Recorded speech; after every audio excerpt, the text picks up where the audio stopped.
You are watching GDTV's Special Report. Thanks for joining us for a special report on Asian American Business Summit and Expo.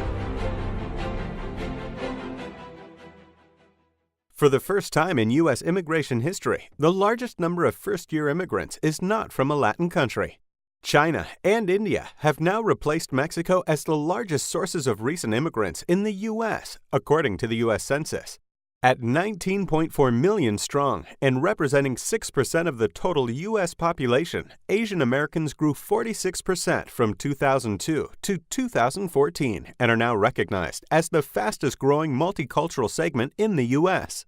The group is expected to continue its growth trajectory, rising 150% between now and 2050, according to U.S. Census projections. Asian American Chamber of Commerce, AACC, is dedicated to improving the economic development for Asian Pacific American-owned businesses in VA, DC, and MD. Asian American Chamber of Commerce, AACC, facilitates the growth and development of member businesses through AACC-sponsored events such as business networking programs, Business Expo, business development workshops, seminars, and other special events. AACC provides a platform for members to network and market their products and services. Asian American businesses generated over 52% of the total revenues generated by all minority businesses. AACC provides a link to Asian and Pacific business communities in Greater Washington area. It's also a great platform for corporations to reach out to local Asian and Pacific market. Today's Asian American Business Summit and Expo is the 8th annual event organized by Asian American Chamber of Commerce. The event received the support from both the state of Maryland and Montgomery County government support. The governor, Larry Hogan, sent a letter to show his support of the event by stating, "Since its founding in 2009, the Asian American Chamber of Commerce has been committed to advocating for and providing assistance to Asian Pacific American-owned businesses in Maryland, Virginia, and Washington, D.C. Our administration is focused on creating jobs and improving Maryland's economic climate, and the support provided by AACC could not be more essential to realize these goals. Promoting Asian American businesses will positively impact the state as a whole, creating and retaining more jobs, developing entrepreneurship, and building up our communities. The event provides a unique opportunity for businesses to connect with the Asian business community, meet industry-specific buyers and decision-makers, and learn about opportunities in government procurement, diversified supplier programs, and business enterprise certifications. Our goal is to provide a dynamic networking venue that promotes opportunity, education, strategic alliances, and small business growth. You can find more information on Asian American Chamber of Commerce at www.asian-americanchamber.org. Cindy, what a great event you're putting together here. Thank you, thank you. Well, with all the panelists and also all the experts here and the Asian community, Asian small business really getting attention not only at the city level, we're getting attention from the state level, and even at the federal level, we have the support and representation and to support our Asian business. How did you do this? Oh, we have been doing this for many years, and we got wonderful support from federal, state, county, and the city level. They've been supporting us for many years in the past. Well, Asian American Chamber is one of the largest, probably one of the oldest chamber focusing on Asian small businesses in the area. And can you just briefly talk about your history and accomplishments? Okay. So we were established in 2009. Our mission is to support the business development of Asian Pacific American-owned business in Greater Washington, D.C. area. So in the past 8 years, we've been hosting various programs and events to fulfill our mission. So we host events like this, Summit and Expo, to provide the platform so business can showcase and connect with the government resources. We also have many other programs, including breakfast program and business luncheons and the after-hour mixer. We also recognize outstanding business owner, so our Jewels of Asia Gala. we use that to recognize the business in the community. Well, most of our Asian businesses are small, restaurant owners or service providers. So why they should join the chamber? Because Chamber is a great platform. People from various background and business people from different industry can connect, so they can learn about different opportunities and resources, and also build a strong network with other business professionals. So it's not like you're just doing something yourself, so you get the support from a big network.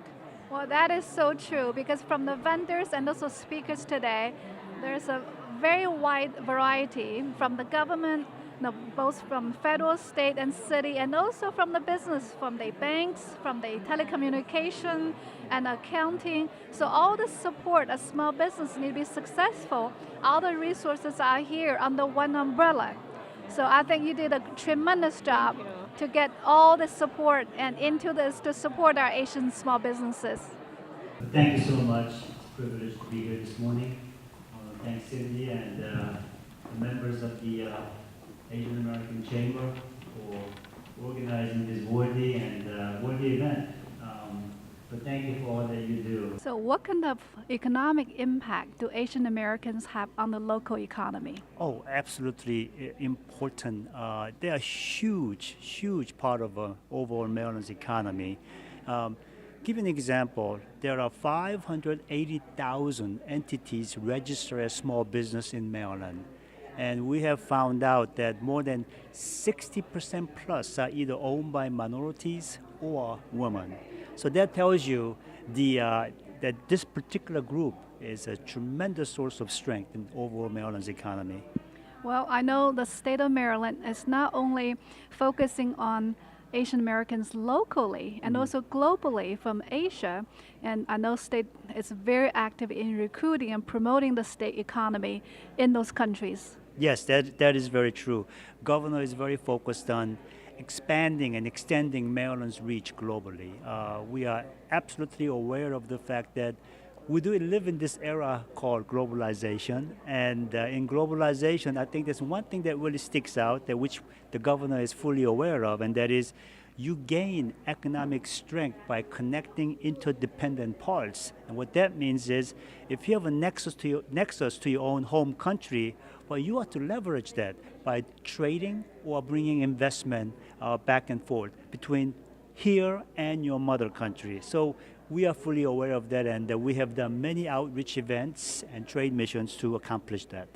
As long as you're small business, you become prime contractors. And as long as you're a small business, you can self-register, self-certify, and participate in the program. It's a very fast-growing program, and when we took over this program 2 years ago, we had 2,500 companies register. Today, we have over 6,000, indicating tremendous amount of interest in the program.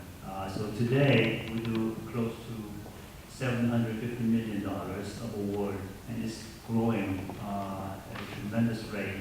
So it's a one program that we really focusing on, because we know this is relevant to you. Now, what are we doing as far as helping small business community? Because running a small business, no matter the economic conditions, it's pretty tough to do.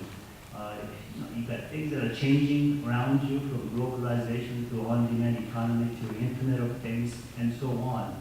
Your landscape is constantly shifting.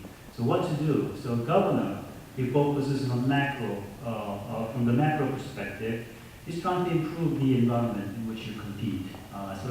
Improve the forest so that all trees can receive sunlight. So he focuses on improving the tax and fee structures, improving the regulatory structures, improving the physical infrastructure, and so on. From my perspective, my office, as they say, organization is merely an extended shadow of its leaders. So that's what my office is. What I do reflects the governor's vision. So from the micro perspective, my office is out there working with smaller entities. The Asian American Chamber of Commerce is very important to the economy for our state and for our county. And I'm just very pleased to be here. Well, Well, we know the state of Maryland is really a state stands out in supporting Asian American businesses. So can you just briefly share with us what kind of impact do Asian businesses have on local economy and the state economy? Well, international economic growth is one of the key priorities for Governor Hogan. We've had in Maryland just terrific economic successes, and in the last economic report that came out from the U.S. Department of Labor, our unemployment rate dropped to 3.9%, which is well below the national average of 4.4%. We continue to lead the Mid-Atlantic in job growth. So in terms of our economic growth, things are going very well in Maryland, but the governor believes that we can continue to do even better. And one area in which we can really exploit is the international growth. We have in Maryland, in Montgomery County, such a terrific Asian American community. So there's a natural inclination to work internationally, and being able to promote Maryland exports to key international marketplaces, especially in Asia, and also to try to attract Asian businesses to Maryland and to Montgomery County through direct foreign investment is a key priority for the state and for the governor. Well, that's quite remarkable because not only Asian businesses improve the employment rate for the state, but also, of course, the state is very aggressive in pursuing Asian countries and to invest in the state of Maryland. Yeah, the governor believes that Asia, given the state's demographics, is really a key marketplace. And we see this not just in Maryland, but also throughout the rest of the country as well. The governor went to Asia, to China, to South Korea, and also to Japan in the 2015 trade mission. We just came back with the First Lady to another trade mission to Korea, and we're seeing a great deal of receptiveness from Asian companies to come to Maryland as their first entry to the United States marketplace. And I think that's based on the strength of our quality of life, our education system, the fact that we have great assets in terms of research on both the federal and also the private sectors. And it's an asset, I think, that all these assets together really make it attractive for companies across the world to be able to come to Maryland. And we're finding that there's a great deal of receptivity to a lot of these companies looking to Maryland first as their first entry into the United States. Well, the fact that the governor appointed you to this key position, and that just shows the state's commitment to Asian communities, and of course, and you're recruiting other Asian countries to do business in the state of Maryland. Thank you so much for your support. Oh, thank you, Rose. Good morning and welcome to Montgomery County. Those of you who are outside of Montgomery County, we're delighted that you're here, delighted that you are in fact in Silver Spring. Montgomery County prides itself on our great diversity, the fact that we want to treat everyone with dignity and respect. We try to make sure that everyone is included in all the aspects of life here in Montgomery County, including business life. We have improved significantly our procurement outreach. One of the things that I noted last week as we had a similar summit here conducted by our Office of Procurement was a significant increase in the number of new businesses that are in fact doing business in Montgomery County.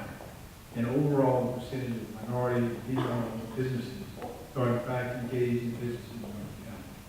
That is significant because as a county, we have a fairly large footprint throughout this region.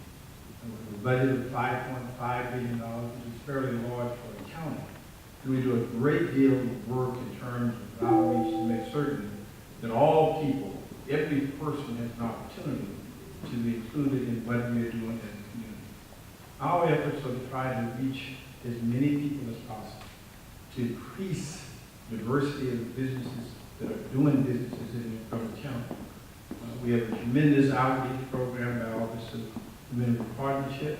In fact, about 10 days from now, I think a couple of you may be needed with us to go to South Korea for a follow-up trip that I will have with a sister city economic development trip in South Korea.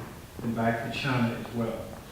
We're doing similar things in India, and we continue to make this outreach because we recognize that there are great opportunities around. We want to make certain that our businesses in Montgomery County are in fact at the table.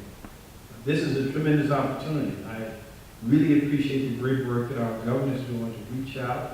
We're following the trip that the governor's had to South Korea, First Lady of Maryland and others, because it reflects the diversity that we have and the way we can ensure that that diversity is included is by doing business, making certain that people have an opportunity, that we are transparent in what we do, and that we are providing that opportunity across the entire world. The Asian community in Montgomery County is a vibrant community, but it can be even more vibrant if we provide the opportunities. And today is an opportunity to see just how fast and how clear we can work with that. So congratulations. Thank you for coming back again to Silver Springs. We're delighted that you are here, and I hope that you'll find this summer to be well worth your time together. Thank you. Let me first say good morning. If you don't mind, we're going to stand up. I've been sitting a bit this morning, but I'm Rick Wade. As was already introduced, I'm a former advisor to President Obama and former Secretary of Commerce and Ambassador to China, Gary Locke. And I spent a great deal of my career time over the last several years figuring out myself how to do business in America. And I'm an American. And it can become complicated sometimes, especially to foreign nationals and those who are coming from other countries and doing business in the United States. At best, the reverse is true. I spent a great deal of time in China and understanding the rule of law and the policies and regulations of doing business in China sometimes can as well be equally overwhelming and complicated. So we have a great panel this morning to talk about what some of those challenges are, and certainly a tremendous business leader on the panel as well. We can talk about this from practical experience, the experiences that he's had in setting up business in the United States. As complicated as it may seem, America is still a great place to do business, and still rated because of our rule of law and governance and the systems that we have in place, as still as one of the most significant places for foreign direct investment in the world. Thank you so much for your support of Asian American Business Expo and for your presence here. Well, thank you. It's good to be here. This is a very important expo, and I'm excited to be a part of it for the first year this year. Well, you worked as a special advisor to the Obama administration, and also you were part of the high executive manager for the Department of Commerce. Was that correct? That's correct. I had the fortune and pleasure of serving as the senior advisor and deputy chief of staff to Gary Locke, who was the Secretary of Commerce and later became ambassador to China. And as you know, he was one of the first Chinese American to serve in such not just a dual role, but as a former governor, a former mayor, a former Secretary of Commerce, and ambassador to China. He's a huge role model of mine, and we have a very, very special friendship. I agree with you. So let's talk about China. So what are the challenges and opportunities for businesses to do, to go to China to do business, and vice versa for Chinese companies to come to the U.S. to do business? Well, I think the U.S.-China business relationship is very strong. Any business, when you're doing business in foreign countries, there's always going to be challenges. I was integrally involved in establishing what we call Select USA when I was at Commerce Department, where we brought investors from around the world to the United States to invest and look at investment opportunities. And consecutively, every year, China brings the largest delegation. And so I think that's testament and an example that the relationship is healthy. Chinese are still looking for good investment opportunities in the United States, and United States companies are looking to do business also in China. So I think the relationship is strong. We certainly have our challenges, as we do with any country around the world, but I'm very optimistic about the future of the U.S.-China business relationship. Kevin, you were a CPA. You had a great deal of experience in the formulation of businesses with regards to taxes. What kinds of business structures, first of all, should these folks who are looking to do business in the United States be thinking of, and what does that mean in terms of the United States? Kinds of business structures. Well, just to kind of start off with it, I would say, when you start looking at structures, I mean, the first thing that I always talk about, that there's two things to make into consideration. There's a legal structure and then there's a tax structure. Obviously, I will defer to the lawyers to talk about the legal ramifications of it. But I always get the question when people say, hey, I have an LLC, I'm taxed as an LLC. And I'm like, no, that's a legal structure. Your tax structure is different. So you could be taxed one of many different ways. And it really always depends on your circumstance and your situations. If you are a very small business owner, a C corporation, which is the typical big name corporations that you see, is probably not going to be the best tax structure for them. If you are a small business person who, there's just one of you and you're all by yourself, it may end up being that you want to just do a typical, what we would call a sole proprietorship. One of the most important things, and kind of step back and take the big picture, how many of you guys like sleep? Okay. How many of you guys have lost sleep because of taxes? Now, how many of those people have been doing their own taxes? Okay? So when I'm talking about this, look, I'm not trying to scare you into anything, but many of you probably are looking at this going, hey, you know what? Maybe we need to figure this out. And I hate to give the lawyer an answer, it always depends. I got to know you got to know me in order for me to give you the answer as to which structure is going to be best for you in your industry. So I'll leave it at that. Thank you so much for your support of the Asian American Summit and also Expo today. Well, I'll tell you what, I as a person who spent a lot of time, I lived in Japan for 2 years. My wife is Chinese. My son, obviously, they all speak Chinese in the house. This is a great organization to support, and I just really enjoy it. It's a lot of fun. Well, America obviously is a great place to do business, and lots of the Asian Americans have small businesses. And our tax system definitely is not the easiest, even for the educated ones. So what type of services do you offer for Asian small business or Asian small businesses? Well, in my firm, we actually do focus a lot on the small businesses, and so one of the things we offer, obviously, is the compliance. Compliance being defined as, things that we have to do in order to make sure the IRS is satisfied and stays doesn't come in to do any specific audits. We also do a lot of consulting. So, in addition to taxes, there's other issues that we can focus on. Retirement. We can also focus on audits. We can also focus on other services. But I think our assurance services, which is where we do audits, reviews, those are also a focus that we have of the firm at this time. Well, for a small business, when you're starting a new one, what advice would you give them from the accounting standpoint? Well, I think the first thing I would probably recommend is make sure that you have a system built up so that you can track your expenses. I would also make sure that you have separate bank accounts, separate credit cards, and then also, most importantly nowadays, because we're starting to see with a lot of the identity theft issues, where we've seen that people are using their social security number on everything, we recommend get an employee identification number, an EIN. The greatest thing about it is the IRS allows you to do it online. It's very easy. You don't have to hire me to do it. Obviously, I would love to do it for you, but it's very easy to do it yourself. And that's probably the biggest things to focus on. Make sure it's separate. Well, one thing we tend to see a lot in small businesses is, well, it's my money, so I'm going to use my personal account, my personal credit cards, my personal stuff, and the next thing you know, it's trying to separate what's business and what's personal becomes a big problem. Greg, you at M&T Bank, is one thing to set up a business in the United States. It's another one that do transactions and make sure your money is right and you can move your money around. Talk a bit about kind of what's needed with regards to banking if any of the foreign nationals are interested in starting a business in the United States. What are some of the key components that they need to think about? Thank you. If I don't give a detailed enough response, the true experts are back there. Gita, Asim, and Stephanie can answer the more detailed questions. But generally speaking, as a bank, we have a lot of regulatory, we have to have the right paperwork in terms of articles of incorporation, good standing. The business has to be registered in the United States.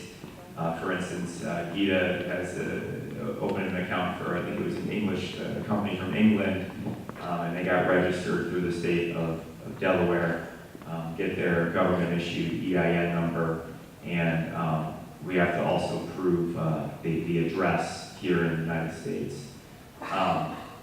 Beyond that, we have to make sure from a know your customer standpoint, AML, BSA, it kind of like what you said before, there's no black and white, especially on the lending front. We get paid to negotiate that gray area, and our passion for working with the small businesses, we're trying to always find a way to support them. We have a partnership with the SBA. We're the #1 SBA lender here in Washington, and they have some programs, and we can kind of talk to you offline about some of the more specifics, but our goal is to get you up and running and to make sure that your money is safe. As you know, Asian businesses are mostly small, and they often have, of course, difficulty in accessing capital. Yep. So what kind of programs do you have that catering to the Asian American small businesses? So M&T definitely caters to the small business community, and we have a preferred partnership with the Small Business Administration, the SBA, and we have many programs that cater to the small businesses in our communities. Our branch managers, business bankers, we work hand in hand with the businesses in terms of trying to identify the right loan program for them, whether it's conventional bank financing or SBA financing. Well, one of the challenges for small businesses, especially first-generation immigrants, they have language barrier. Does your bank offer kind of language assistance to providing some of the services? And that goes kind of to our model of having the branches and business bankers and having the decision makers local. We try to, I've had to use it in my office many times in terms of working with customers that, I need an expert that speaks, Korean or Mandarin. And so we try to leverage those resources to be able to make sure that we're communicating effectively with the businesses. Thank you so much for being part of the Asian American Business Summit and Expo. We are so happy to be here. This is a great event, and we're just thrilled to be here. Well, can you tell us who do you represent and what services do you provide? We're with the city of Rockville, Maryland, and we are the county seat for Montgomery County, but we are a separate jurisdiction. In other words, we have our own mayor and council, and we have our own procurement or buying department. And I'm here to tell people or to share how people can do business with the city of Rockville. Traditionally, Asian Americans have small businesses, and due to language barriers and other handicap that our communities have. So how does the city promote business opportunities for Asian Americans? All opportunities are promoted on the City of Rockville's website and also on something called eMaryland Marketplace, which is the state of Maryland's electronic procurement system.